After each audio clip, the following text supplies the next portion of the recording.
So the virus changes your DNA.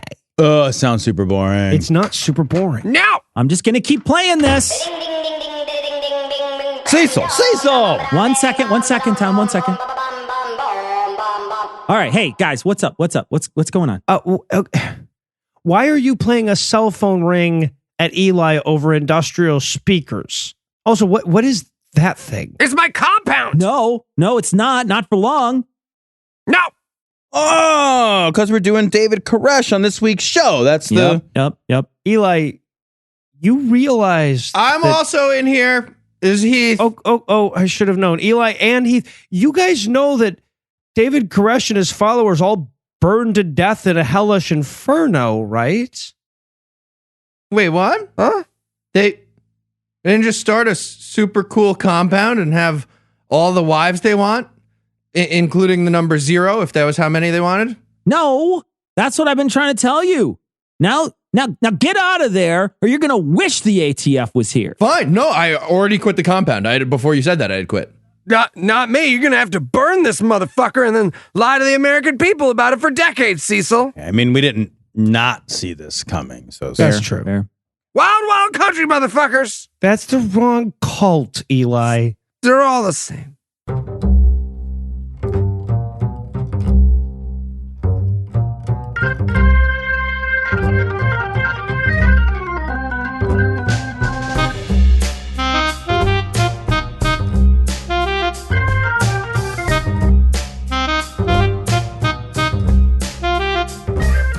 Hello and welcome to Citation Needed, the podcast where we choose a subject, read a single article about it on Wikipedia, and pretend we're experts. Because this is the internet, and that's how it works now. I'm Heath, and I'll be hosting this very special episode about a tragic issue in this country: law enforcement killing white people. Jesus Christ. It's very serious. Bad start. And I'm joined by our panel of persecuted experts. Oh, Jesus Christ. First up, we have two men who always shoot first, Tom and Cecil. No, I shoot fast. No, and first, too. Yeah. I'm not good in bed. I can't help myself. I love heroin. Some would say too much. Great. And we'll be asking questions later. Like, literally, we will. Also joining me tonight are two men who always shoot first, Noah and Eli. I get it when it comes from Lucinda, but at 2, Heath? Look, if winning the sex race is wrong, I don't want to be white. You mean right? I do not. Okay. Let's get right into it. Cecil, what person, place, thing, concept, phenomenon, or event are we going to be talking about today? Today, we're going to be learning about legal child rapist and bullet sump David Koresh. And Tom. You kind of tell which side I land on this one, I think. And Tom, white persecution is clearly an issue very close to your heart. Are you ready to enlighten us? That's not the point of this. And by the way, see if you can work the word fire into your answer about whether you're ready to enlighten us. So this is the 26th anniversary of this event. I guess you could say I'm on fire to tell the... Damn it, you set me up for that. There it is. Right. That's Nailed it. Good. All right. So who was my pun? David Koresh. All right. David Koresh was the leader of the Branch Davidians in Waco, Texas, where some absolutely crazy shit went down, most of which is still hotly contested. And while Koresh is often thought of as a suicidal, crazy cult leader, that may not be the case. And regardless, it's nowhere near the whole story. Guys, I never thought I'd say this, but we are in my wheelhouse. Are we? You did a lot of careful study about the Branch Davidians, Eli? No. No. All right, well, let's see if we can help. David Koresh was born in August of 1959, and his OG name was actually Vernon Howell. And that name is That's rough. extremely terrible. So he later changed it, and I won't even use it because it sounds like I'm doing a fucking essay on the host of Masterpiece Theater or something. So I'm calling him David. Nah, man, I've read enough comic books. Vernon Howell is a super villain name. I've already decided how this ends, man. All right, David's mother, Bonnie Sue Clark, was only 14 when David was born. His father, Bobby Wayne Howell, was 5 years older than Bonnie and wasn't exactly ready to be a father. Okay. And we know this because he ditched. Because they're teenagers named Bonnie Sue and Bobby Wayne. Is that how we know that? Yes. But also because he ditched Bonnie Sue Clark while she was pregnant and ran off with and married a different, presumably at that moment, less pregnant teenager. And he never returned or met his son. Bonnie needed somewhere to go, and naturally she moved in with a new boyfriend who turned out to be a violent alcoholic. I know this. David A.R. White's going to teach this kid how to love Jesus, right? I bet there's like a direct correlation between your likelihood of being killed in a redneck gun cult and the number of first names your parents have, right? Ooh, graph it out. Graph it out. No one ever joins my graph it out chants. And when David was 4, Bonnie left her abusive boyfriend, and then she also left her son. She left David in the care of Earlene Clark, Bonnie's mother. No word on who she left the boyfriend with. Earlene raised David for 3 years until Bonnie returned, married now to a carpenter named Roy Halderman. And in 1966, Bonnie and Roy had a son named Roger, who would grow up not to matter enough to have a blue link on his name in Wikipedia, but at least he had a family, and they reportedly got along well. David's getting passed around like an ugly heirloom clock. No one really wants it, but they're all too afraid to throw it away, you know? David's childhood wasn't super great. I mean, he was dyslexic, which made school very difficult for him, and he was placed in special education classes. He struggled socially as well and was nicknamed Vernie. That wasn't super great. And he was also nicknamed Mr. Retardo, which was very much worse than Domo Vernie. arigato, Mr. Okay, forget it, Tom. You just keep going. Domo. He was bullied.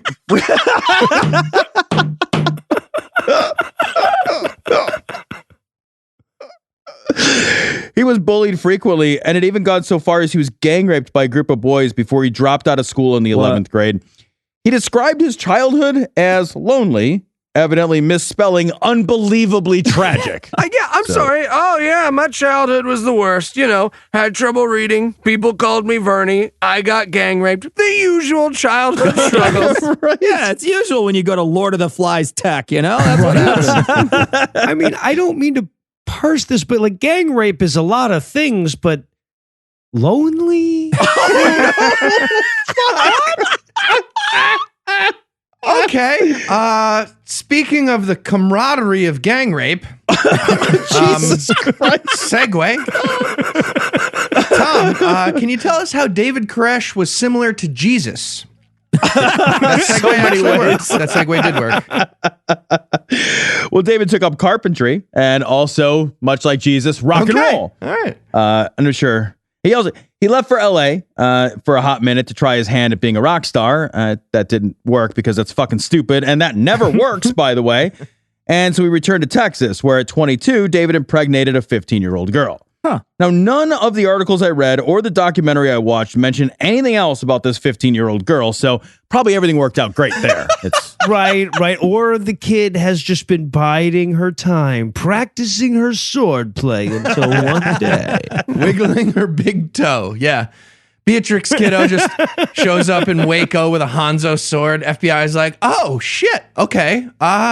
Great. That's freebie. Go inside, lady. Do what you gotta do. See how that works out. We're going to murder you if it doesn't work out, but good luck. all right. Now, this is the point where David was born again and joined the Seventh-day Adventists. That is one way to dip out on your kid. Now, I didn't know anything about the Seventh-day Adventists, but I think a brief detour would be useful here because I assumed that these guys are just Christians with like a weekly candy calendar. Distressingly, very little calendar involved with these Adventists. The Seventh-day Adventists are a Protestant Christian denomination that celebrates Saturday as a Sabbath, since that's the seventh day, and more importantly, is absolutely fucking bonkers with the idea of the second coming of Jesus, which I think is going to happen just any old time now, right?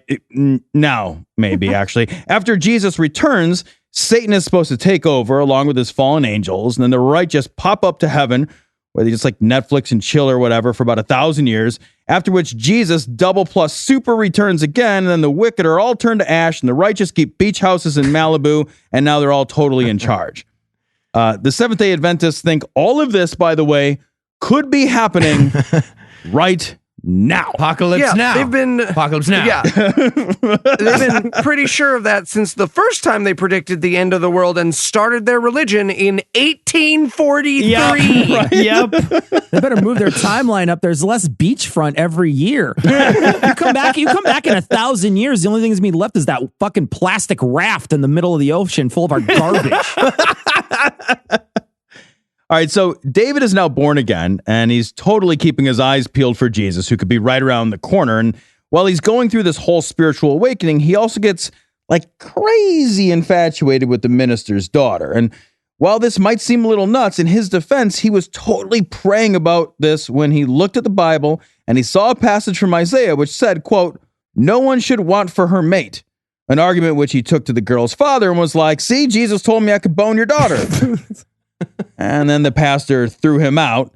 Not to be dissuaded, David continued to pursue the young lady until the pastor booted him from the congregation entirely. That seems like a pretty good strategy, though. I mean, saying, Jesus told me I need to fuck your daughter to fundamentalist wackos is bound to work some of the time, right? Spoiler numbers alert. game. Well, yeah, no, but if it works too much, you end up with Waycross, Georgia. So, don't abuse it.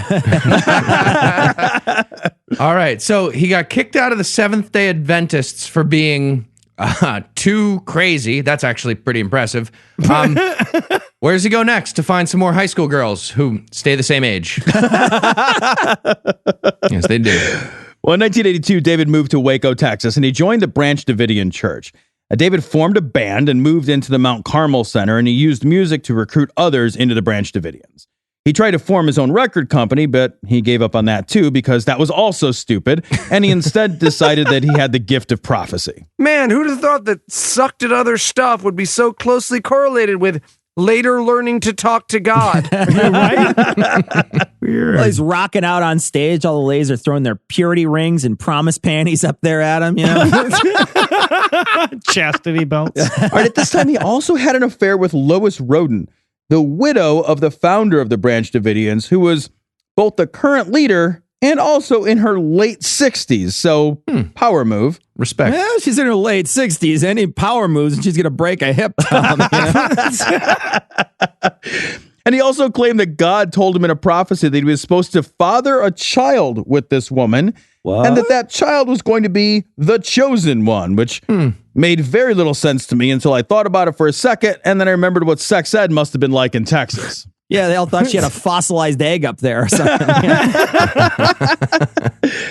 Lois allowed David to begin teaching his message, which he called the serpent's root. And this caused a stir in the church and began the beef between David and Lois's son, George. George felt threatened by David's influence since he assumed that he was supposed to be the next one in line for leader of church, and he probably felt at least a little bit weirded out by the guy trying to impregnate his postmenopausal mom. Hey, George, how's it going? Let me tell you, getting your mom pregnant is hard work. Someone's got to do it. The finger sandwiches? Can I have one of those? You done with those? No. Jesus, this feels like a training montage you should fast forward through, You do you, Cecil. George is like, hey, man, are you putting chicken eggs inside my mom? And cum. Yeah. I was cum and chicken eggs. I was doing a training montage. I was grabbing the chickens. I had an idea. It's in Rocky. He's a mother clucker. Chicken Boo Radley. Not a man, There we you're go. a chicken, boo. Nailed it. Radley. All right, this is when things start to get really bizarre.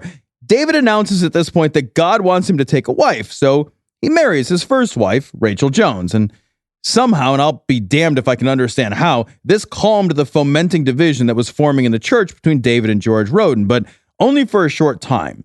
And fearing that he would lose his majority support to take over leadership, George Roden forced David and his followers from Mount Carmel Center at gunpoint. Yeah, I mean, they're in Texas, though. Isn't everything done at gunpoint? That's a fair point. We'll show That's- you your table here. All right, David and about 25 of his followers set up a makeshift camp in Palestine, Texas. That's no shit.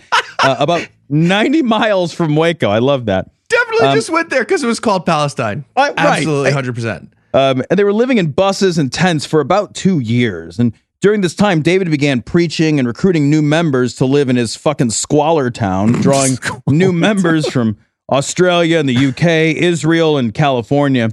David actually traveled at this point to Israel, and he claimed to have had a vision there that he was the modern-day Cyrus, which I looked up because I didn't know who that was, and he's credited to be the pagan leader who helped fulfill the divine plan that allowed the Jews to return to Israel from their exile in Babylon. And while none of that makes any sense to me, this evidently convinced David that his place of martyrdom would be the Mount Carmel Center in Waco, Texas. The birthplace of Steve Martin. That's right. It's all coming together, everybody. Is it really? Yes. All right, now, even though David and his merry band were still living rough on some garbage land in Texas at this point, David had more followers than George Roden. And David wanted to return to Waco because of the whole prophecy thing, and George wanted to get rid of David because of the whole power dynamic with his mom thing. And so, and this might be my favorite thing that I've ever written, George challenged David to a resurrection fight. I am not even kidding. This is a true thing. George challenged him to a resurrection fight, and he dug up an old lady and demanded that David have a resurrection off with him. Like they would both go at the same dead lady for speed? On three. Is it? Okay. 1, 2. Fuck. All right. She's alive. That was me. No, that was me. You need two dead. Yeah, you need two dead ladies, obviously. Well, no, you got to isolate the variable, though. Now, Right, David. No, David has to dig up his own dead lady, clearly. interesting. What David did instead is he went to the authorities and he was like, yo, man, there's a guy who's mad that I keep trying to impregnate his elderly mom, and so he wants to raise the dead to prove that he should be in charge, and so he dug up a corpse. And the cops were like, we're going to need some pictures of that shit. And so David and 7 of his buddies, they grabbed guns and they tried like sneaky style to get a selfie with the corpse. And they were caught by Roden instead, and then they had a gunfight where Roden was wounded and Koresh and his friends were all arrested for attempted murder. Pics or it didn't happen. That would go on to be the central tenet of the police motto in Waco, Texas. Spoilers. They're at the resurrection fight and he starts making out with the corpse because he's a neck romancer. Romancer. Romancer. I just love the thought of some police dispatcher like desperately leafing through this giant binder or whatever. Yo, I don't think we even have a code number for this one, but hear me out. Hear me out. Wait, we actually do? It's called a Ted Cruz raising. That's weird. Okay, we got it. Okay, so yeah, fun times, free country. Were any of them being detained, Tom? Koresh's friends all pled not guilty by reason of, we were just trying to prove he dug up a corpse. And it's not even, I'm not even kidding. And it was Texas, so they were all acquitted. Like that worked. That was fine. And David's trial ended in a mistrial. And so all these guys went home. And George Roden, he later murdered a man named Wayman Adair with an axe after Wayman declared that he was the true Messiah. And then Roden was sent to an insane asylum. What? The taxes on Mount Carmel Center went unpaid by Roden because he was busy being a crazy murderer. Koresh bought the taxes and eventually he gained control of ownership of Mount Carmel Center and the whole Branch Davidian sect. Okay. Sounds like the stage is set. But before we get into all the details that distinguish this from every other property transaction in Texas history, we're going to take a quick break for some apropos of exactly what we've been talking about, actually.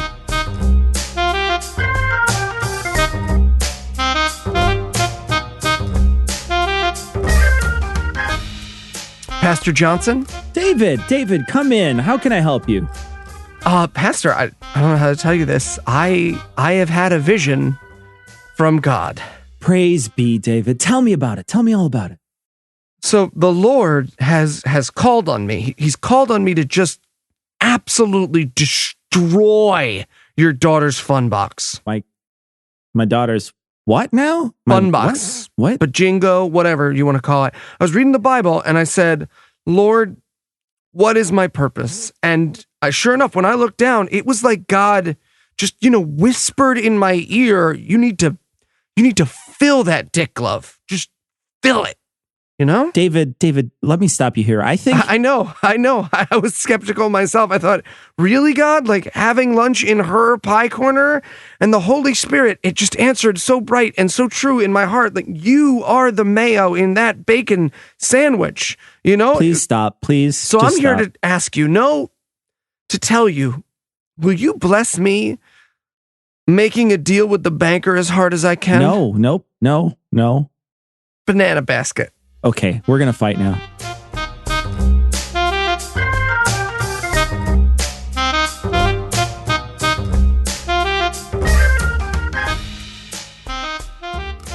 And we're back. All right, so just to recap, a guy who only fucks tweens and grandmas started a double-wide cargo cult. He won a resurrection contest by TKO, I guess. And then, despite being a known Hmong enthusiast, he purchased a second cult from the U.S. government. And now he's in charge of a large group of heavily armed crazy people in Texas. So, Tom, what happens next? They live happily ever after and nothing wrong ever happens? Best recap ever. That's amazing. Very not close. This is the point at which David Koresh is actually officially created. Now, remember, he was born with the severely terrible name of Vernon Howell. He legally changed that shit to David Koresh, which is a reference, obviously, to David, the biblical king their denomination was named after, and Koresh, which is a reference to Cyrus. So taking the name David Koresh was his linguistic claim to be a direct descendant of the biblical King David, which Wikipedia describes as a messianic figure carrying out a divinely commissioned errand. Yeah, right. Like you said, like if you translate this from Bible to nerd, this would be like changing your name to John Luke Spider-Man. They went with Davidians. They were gonna go with Koreshians, but that sounds like a race of lizards from a fantasy novel, so they just skipped on that. or the biggest, bestest secret. Or Kanye's kids. Yeah. Keeping up with the Koreshians. All right, now that he was firmly established as the head of the Branch Davidians, I guess God was comfortable giving David some more commands. And as you might imagine, one of those commands involved him being encouraged to have basically unlimited wives, 140 of them, actually, from which he was also commanded to father, and this is terrifying, 24 children. Gross. It's a weird selection process. Yeah. Was there a draft? Not it. Duck. That's a duck goose that gets real weird. Duck goose. fuck goose. Within Mount Carmel Center, he established a doctrine of the House of David, which basically meant he got to marry and have sex with any of the women in their church, including at least one 13-year-old girl. And while that's fucking awful, and it's fucking disgusting, what is important to note at this point is that it wasn't illegal in Texas, since the girl's parents consented, and Texas is a 14th century backwater. I hate to be that guy, but this dude is really stealing from Joseph Smith's playbook at this point. I mean, if he went full golden plates, I would get out my shenanigans broom right then and there. Now, allegations of child abuse were being investigated over a 6-month period by the Texas Child Protective Services, but no charges were filed, and no abuse was documented, and no evidence of abuse was ever produced. And this is important because authorities would later claim as public justifications after the fact for the raid on Mount Carmel that children there were being abused. Yeah, but this is the same state that said it's cool to marry a 13-year-old. So let's not solely rely on their judgment, okay? Seems like good policy. And this is where the whole thing goes completely tits up. Oh, right now? That's when that happens? Is there about a 13-year-old wife? This is the line now? This is it. The 13-year-old bride in the gun cult? Is something problematic finally about to happen in this story? Well, the Davidians, they were an apocalyptic sect, right? Which meant that they were living in a way that reflected their belief that we were all living in the end times. And in the book of Revelation, there's a reference to the 7 seals, and Koresh believed that he had divine knowledge of the seals, the opening of which would bring about the end of days. Do you have to open those in order? Like, do you go with grumpy first, then happy, sleazy, bashful, sneezy, dopey, and then Doc when you open them up? The sneezy steal is the fucking worst. Now, Koresh also was not a pacifist, right?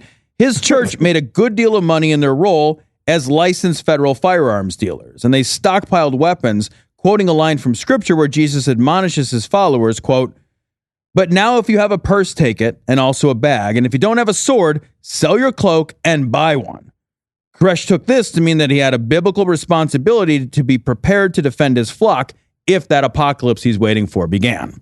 Fun fact, by the way, that line is a great way to fuck with your religious grandma who's never read the Bible. Just be like, I wonder what your peaceful rabbi said. Oh, what? Crazy. Yeah, religious zealotry and unlimited access to firearms. We know, Tom. You said this was in Texas. All right. Redundant. I get it. I get it. But to be super clear, what we have right now is an insane person who thinks he's speaking to a guy with a shitload of guns and also, if I recall correctly, some hand grenades. I think we also have a failure to communicate.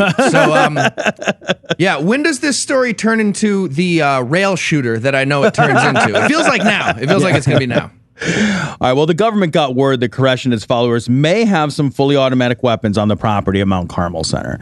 And the church, probably because of its single personality leadership and unusual sexual practices, freaked out the government. And so the Bureau of Alcohol, Tobacco, and Firearms, which is weird, decided to raid Mount Carmel Center on February the 28th, 1993.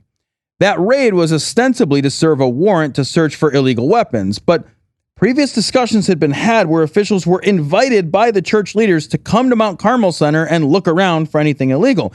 And it's important to realize at this point that everything that followed here stemmed from an attempt to search for guns that might exist on the property that had been illegally converted to fully automatic, a felony for which the maximum penalty is 10 years. Yeah, and counterpoint, in this limited story, he's already participated in one shootout, too. So let's Mistrial, already adjudicated, mistrial. So a crazy guy with a shitload of guns fucking 13-year-olds, that's one of those instances where it's okay to make up an excuse. Right? They got Capone for tax evasion. I'm just saying, I'm fine with this. Or no excuse. Just fucking go figure it out. Yeah, absolutely. All right, on February 28th at around 9:15 in the morning, the ATF sent trailers of heavily armed agents to swarm Mount Carmel Center. And the whole thing was a PR stunt, as the media had been alerted and were on the scene prior to the raid's beginning. Now, the ATF agents did not have the element of surprise in the raid, and knowing this, some agents pleaded to call off the operation. But since the whole thing was intended to be a good guy, bad guy, one-punch knockout thing to redeem the government's lousy behavior after the debacle at Ruby Ridge, the ATF chose to continue the raid. And although the government story officially disputes it, footage of the raid is pretty clear in demonstrating that ATF agents began firing almost immediately upon arriving at the compound. They're just like, ring the bell. Oh, with bullets? Got it, boss. Ringing a bell with bullets. What? No, Yep. damn it, it's too late. Already did it. It's FedEx. I have this gun for you. It works. No. It's a working gun, as you can hear. They went in, shoot first, ask Koreshtians later. There you go. The initial raid was a fucking nightmare. 6 church members were killed, as were 4 ATF agents. Armed men in helicopters fired on the house from above. Gunfire just blasted through walls and doors. The church housed many women and children, and ATF agents were firing blind through doors and walls. The Branch Davidians were on the phone with 911 within 2 minutes of being fired upon, begging someone to reach the tactical team and stop the attack. But 911 operators had no access to the ATF team. What the fuck? No ambulances were on hand, and no communication lines were established other than the extensive phone and fax lines provided to the press. Okay. Note to self here, shooting out help us in Morse code is not a great way to get an ambulance. My bad on that one. That's my fault. Just 2 ATF agents trying to fire back, being like, help me help you in gun Morse. Stop it. I'm sending the message back. I am sending the message. I called it first. I called it. You want gunfire, rock, paper, scissors? Ready? Shoot a child. Shoot a child. The ATF was totally unable to breach the compound. They had to retreat when they ran out of ammunition. The Davidians, for their part, they very much... What's that? They're like, time out. They actually did. I got a piece of they dust put their in my hands eye. in the air when they're like done. Like, They put their hands in the air, back away slowly, like, fuck, okay. Didn't mean it. That was ours. Now, the Davidians very much were not out of ammunition. However, they stopped shooting immediately when the ATF agents put their hands up and they were no longer under attack. David Koresh was wounded in the exchange, and the siege at Waco had officially begun. Yeah, and so began the 7 weeks of all of America sitting at home going, they should do something, followed by, all of them simultaneously switching to they should have waited it out. Now, Koresh and his church members negotiated with the FBI, who took over from the ATF after the ATF was found to have acted incompetently in the raid. The delays were likely to allow the wounded Koresh an opportunity to complete his religious writing. Although Koresh had never previously written down any of his prophetic teaching, he'd begun working on a document which explained his religious beliefs around the 7 seals. All of which were assuredly bonkers, but nothing gets you to put the finishing touches on that book you've been meaning to write, like waiting out a siege while being gut shot. All right, let's get started here. Page 1, how to legally rape a 13-year-old. And Texas. finished. Yeah. Texas. Done with my thing. Yeah. Okay. So I'm noticing we haven't tried to torture anyone yet. Were they waiting for something? Does that happen now? When do they start torturing? Didn't wait super long, actually. So as the siege wore on and the negotiations faltered, the FBI used a variety of psychological warfare techniques to break down and destabilize the Davidians. There it is. Loud music and animal sounds were blasted over loudspeakers day and night. Animal sounds? Did they just amplify one of those pull string toys? The cow says, "Moo." Make it stop! And floodlights traced constantly over the windows in the building to make sleep difficult or impossible. You know, the usual extremely legal ways you're allowed to treat people in their home who don't have hostages. Now, the rationale here being that the Davidians were behaving irrationally, so maybe if we make them more crazy, they'll come all the way around. Kind of like hitting a guy with amnesia in the head to give him his memory back, you know? The FBI brings in the Fonz. He just walks up to the compound and elbows the door. Hey. Turns into a school for the blind. All right, but pressure was mounting on the government to end the siege, and I'm not actually sure why, except that maybe some of those guys had vacation days lined up, and this was starting to get embarrassing. So 51 days after the raid, a decision was made to force the Davidians from their compound so they could arrest them all for being shot at and then shooting back. So, authorized by then Attorney General Janet Reno, a couple of real, actual tanks were outfitted with CS gas canisters. These were tanks that Janet Reno would, no shit, later describe as, quote, basically like a really nice rent-a-car. What? These Thanks. Yeah, that's literally what she said. Yep. Hurts. These, I guess, rent-a-tanks, I'm not sure, I don't have that credit card, were then driven into the building, smashing holes in the structure as canister after canister of CS gas was fired into the building.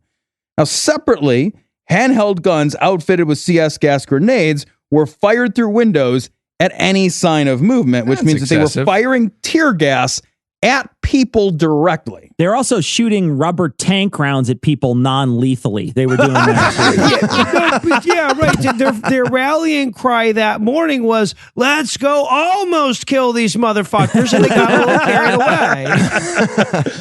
Yes, we did use anvils and pianos, but they were rappelling down on ropes for safety. So, great. Yeah. Tom, the good guys decided to gas them out. How did that go? Oh, it went great. Because the volume of gas introduced into the building was just fucking massive and unrelenting. For 6 hours, CS gas was poured into the building through massive holes, smashed through the walls by these enormous tanks. The volume and duration of the gas rendered any masks the Davidians might have had useless, but it's important to remember that the kids in the compound were totally fucked no matter what because there were no child-sized masks available. So the women and the children retreated into the interior of the church, into a kitchen storeroom. But in a game of kitchen storeroom tank always wins. So a tank smashed through the wall of the storeroom and then blasted CS gas directly into the enclosed, non-ventilated space. Well, I mean, admittedly, one wall had a tank-sized hole in it, so it wasn't non-ventilated. I mean, That's ventilation. That counts. yeah. Experts would testify that the volume of gas introduced into that space would have been at the very least incapacitating for the adults and very likely lethal.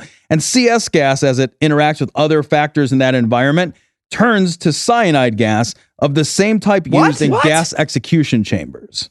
Yeah, we like to use non-lethal weapons that can switch spontaneously to lethal weapons at any moment. It keeps you on your toes. I'm rooting for the cult now. Like, I don't like this, but I'm definitely rooting for the cult now, right? Well, keep rooting, buddy. Not long after the last... I'm holding my breath. Not long after the last volleys of tear gas were introduced, an intense fire began. The dust from the CS gas would have acted as an accelerant. It's highly flammable. And the holes punched in the building allowed air to flow freely to feed the inferno. And in an astonishingly short period of time, the entire compound was engulfed in flames. Yeah, Captain, can we get a small nuke over here and drop it on the compound to put out this fire? Is that a possibility? Can you authorize that? She swallowed a fly originally. But All right, now, the official government story was that the Davidians started the blaze, but evidence from a FLIR infrared video camera, which was filming from a plane flying overhead, as well as testimony from the survivors, cast significant doubt on that portion of the story. And most of the forensic evidence on the ground suggests instead that the fire was more likely to be started by the use of incendiary gas rounds that were fired into the structure. It's crazy, but hear us out. They were just burning their compound down with all of them inside, as we were shooting more than lethal amounts of poison gas at them through the walls. This is our official story for the next decade, just to be clear. well, to be fair, the Branch Davidians did threaten to set themselves on fire repeatedly during the raid. So, at the very least, they're guilty of making it really easy for someone else to set them on fire later. They put it out there. They put it out there in the ether. What were they wearing? Well, we could also point out that they also could have walked out with their hands up at any That point is true. too. Absolutely true. Absolutely true. All right, so the FBI tanked, gassed, and firebombed first, but who shot first, Tom? That's what I want to know. Well, that same camera footage also disputes the testimony from the FBI that no shots were fired by the FBI during the final moments of the siege. The infrared footage actually clearly shows multiple instances of automatic fire into the compound during the siege, including automatic fire on several occasions into an area of intense fire. And that footage, along with the forensic analysis of the bodies, suggests that at least some of the Davidians were machine gunned as they tried to exit the burning building. 79 Davidians died on that final day, of which 22 were children. Some appeared to have died from the gas. There's some evidence that suggests that many of the Davidians may have died from self-inflicted wounds, though that evidence is far from clear. And there's so many irregularities in the crime scene analysis and in the reporting that some elements of the investigation were halted because they were producing, quote, Brady material. And if you don't know what Brady material is... You can't just stop because of that? They literally said, we don't want to look further into this portion of the investigation because we're producing Brady material. Brady material is exculpatory material for the evidence, or for the defense, which would be the Davidians, who they are still trying to prosecute. What the fuck? That's fancy talk for, well, don't look at that stuff. It makes us look bad, Dave. Yeah. You dink? How? Come on, Dave. Sprinkle some crack over there. There you go. Here, I got some for you. Sprinkle some of my crack. How hard could those kids have jumped on those bullets? Only 9 people survived the final raid on the Branch Davidian Church at Mount Carmel Center. 11 Davidians were put on trial. Several had surrendered to authorities throughout the 51-day siege. All 11 were acquitted of murder and conspiracy to commit murder, though 5 were found guilty of voluntary manslaughter and weapons charges. The events in Waco remain highly controversial, and the stories of the survivors and the federal agents both conflict with some of the physical evidence. Wow. Okay. And if you had to summarize what you've learned in one sentence, what would it be? Well, if you're going to have dozens of wives and guns, wear a white shirt and a thin black tie, because that makes you safer. All right. And are you ready for the quiz from the panel? Absolutely. All right, Tom. Well, as we referenced a little bit, Waco was a conspiracy theory for years, and it turned out to be true. Which conspiracy theory also turned out to be true? Is it A, Project Sunshine, the time the government stole parts of dead bodies so they could test nukes on them? Just parts? Is it B? I just want to see what happens to a foot. I just want to know what the dick. Hey, come on, be honest. You want to know what happens with the dick? To be clear, it was just parts. B, the fruit machine, which was created by the Canadian government to find out which federal employees were gay. Absolutely not. Oh no. C, Classy. the time our president was a Russian spy. Now, right now is when that is. Or D, all of the above and like a super lot more. They're everywhere. Also, this year we figured out they shot down that plane. It's been a rough year. Also, Bernie 2020. Oh, distressingly D. So distressingly D. All right, Tom. That's probably. I believe that's probably correct. I D don't was know. probably I don't know. correct. It might be Correct. correct. Yeah. Tom, which song played over the loudspeaker was the one the Davidians hated the most? A. Jumpin' Jack Flashbang. B. Light My Fire. D. We Did It Polyga My Way. Or D. 24th Son of a Preacher Man. Nice.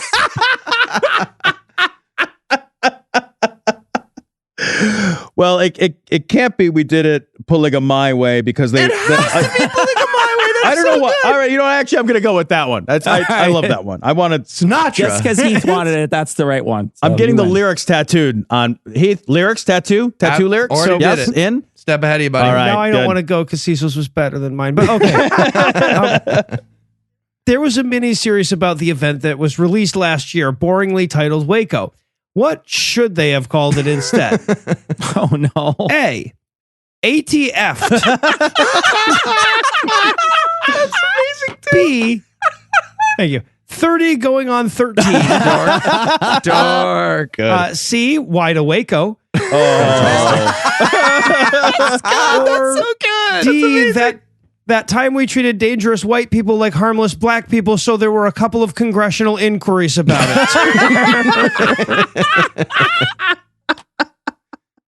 Oh my God, I'll never sleep again after that one. So I'm going to pick Wide Awakeo. Oh, I'm sorry. No, it was the time that we treated the white people like harmless black people. They didn't want to draw attention to that, but, unfortunately, sorry. Oh, you almost had it. You were one letter away. But Noah, you stumped him. You are the winner. All right, awesome. Well, I had no idea what angle anything was in this essay, so I'm going to go with Cecil for next week. I will all right. make sure to bust out my protractor just for you. That's for sure. That sounds so sexy when you say it. Askew Radley.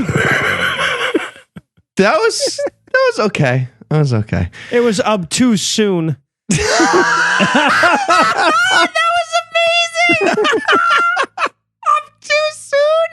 Somebody else acknowledged that. That was so fucking good. Askew. Obtuse angle? Askew is also an angle. No, it's not. Askew is no. No. No, and look, Eli, that's a cute. That was the word I was thinking of. Acute. I meant acute. Eli, tell yours again with a Q. Q Radley. Okay. All right. Well, for Tom, Cecil, Noah, and Eli, I'm Heath. Thank you for hanging out with us. We'll be back next week, and by then, Cecil will be an expert on something else. Between now and then, you can hear Tom and Cecil on Cognitive Dissonance, and you can hear Eli, Noah, and myself on God Awful Movies, The Scathing Atheist, and The Skeptocrat. And if you agree that the FBI should not execute people, and you wanted to support the show, head over to patreon.com/citationpod.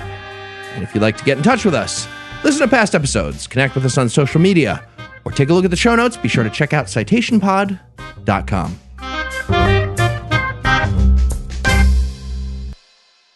I mean, I am just supposed to fill that beef taco. I like extra sour cream, if you know what I mean. All right, shoot out in 3, Wait. 2, Okay, now. 1.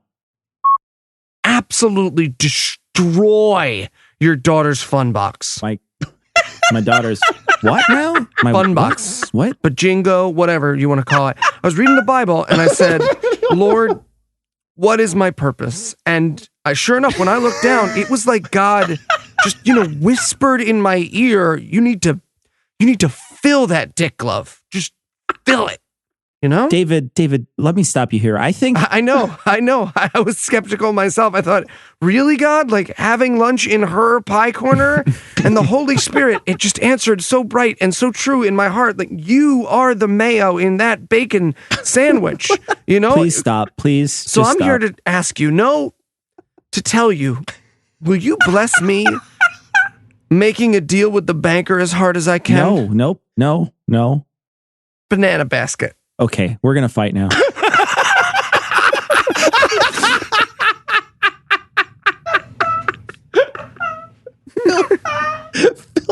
Sorry, I just need a second. I'll be back in a second. Oh, fuck. It's a hard moment for my wife when she walked over and she was like, "What are you doing?" She saw all the nicknames for vagina listed out. Okay. I'm working. Hard at work. Just at work.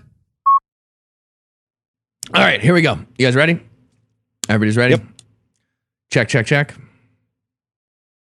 Everybody didn't say ready. Check. None of us stopped doing the things that made us ready before. Yeah, We were all here.